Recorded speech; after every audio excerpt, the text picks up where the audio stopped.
Welcome back to day 5 of our Values Driven Growth e-course. This is Kurt Fowler, president of Fowler & Company, and I'm so excited you're back with us today. Before we get started, I've got to apologize for forcing you to look at this same picture of me every time we do a lesson. But if you've ever created a product like an e-course before, you know that perfectionism is deadly to hitting your deadlines. So instead of entertaining you with much better pictures of my family or me in Mickey Mouse ears from our vacation this summer, we're sticking with this boring old photo just so we can get it done. I promise we'll put better pictures in the next edition of this e-course. So let's review. So far, we've shown you how values-driven companies with disciplined execution can outperform the market by up to 15 times. We've shown you how core values are the guide rails that keep your company on the right path, and how to determine the core values and core purpose for your organization. And last week, we found the competitive advantage for your organization. Now, finally, we get to turn our attention to the future of your organization.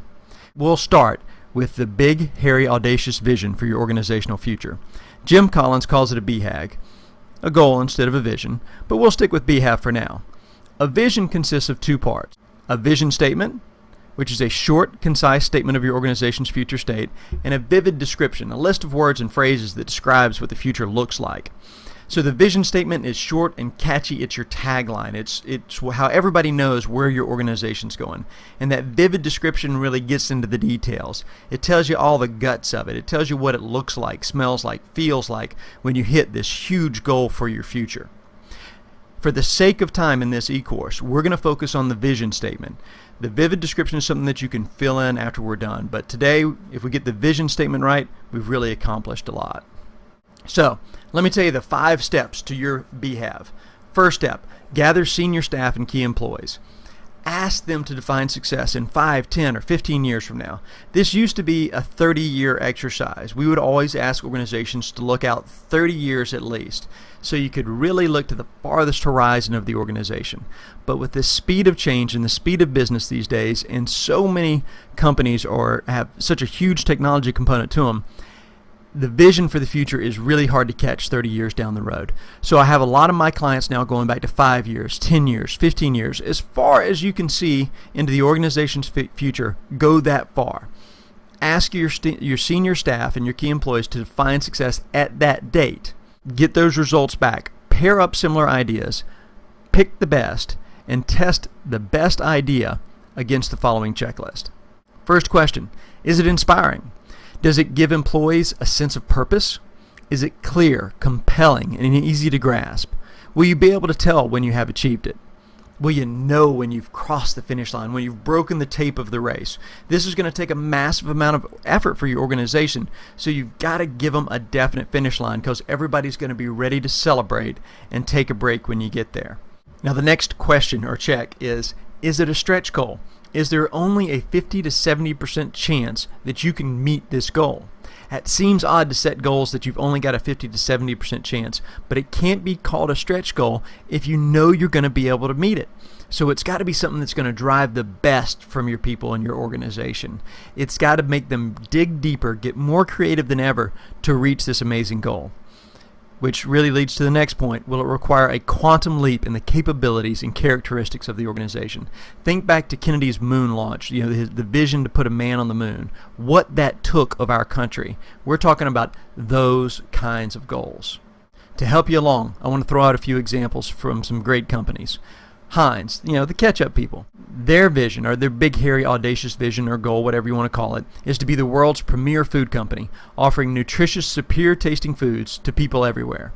So how will they know they'll get there? They will be the world's premier food company. That's something that you can figure out. Are you the best in the world food company? Toastmasters International, an organization I'm a huge fan of and I've been a big part of for years, their goal is to empower people to achieve their full potential and realize their dreams. And by the way, you need to get involved with Toastmasters. If you've got a vision for your organization, you've got to be able to tell that story. Toastmasters helps leaders tell better stories. So it's free to cheap, really, really inexpensive, and there's one in a town near you, so look them up on the web. Walmart, they had a vision to become a $125 billion company by 2000. It doesn't seem like a stretch now, but realize they made this goal back in 1990 when they only had $32 billion in revenue. That's a massive amount of growth for an organization. And that plan, that vision, is what allowed Walmart to not get off track as their founder, Sam Walton, stepped out of the organization. They had such a big goal ahead of them that everybody knew their parts, and they were just playing their parts, trying to drive to this goal. That's a great lesson when you're looking at senior members of your leadership team moving out. If you've got a huge vision that's keeping people energized and engaged, you're not going to have such a derailment that happens so often when you lose a senior leader. Let's look at Amazon. Amazon's BHAV is to be the Earth's most customer-centric company, to build a place where people can come to find and discover anything they might want to buy online. Anything is a key word there, and slowly but surely, well, probably not really slowly, Amazon is getting to the point where they sell almost everything. And their customer service is doing pretty good too. They acquired Zappos, which is a great company, fantastic customer service, and Amazon's been learning a lot from them. Those are some great examples of BHAV. So go back, follow the 5 steps to your BHAV. Go through the checklist, make sure it meets all of them. If it doesn't meet all of those checks, go back to your senior executive group and your key stakeholder group. Make sure you have something that meets all those checks, and it's inspiring, it's engaging. And once you do that, you're going to have your vision for the future. Now that you've created the vision for your organization, take that information and add it to your one-page strategic plan.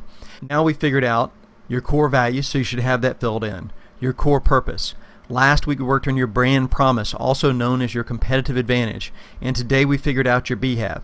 So we've got the entire left side of our one-page strategic plan already figured out. We've now got the framework of your organization put together, and we've now created a vision for the future. The next step is to start creating a plan to help you reach that vision. This is where the rubber really meets the road, so you don't want to miss the next session. We'll start filling out the center part of this one-page strategic plan. If you have any questions along the way, jump onto our website at www.valuesdrivenresults.com. Jump into the blogs, ask me a question there, or you can also reach me at questions@valuesdrivenresults.com. Again, questions@valuesdrivenresults.com. Happy planning. Get your homework done. Can't wait to see you at the next lesson.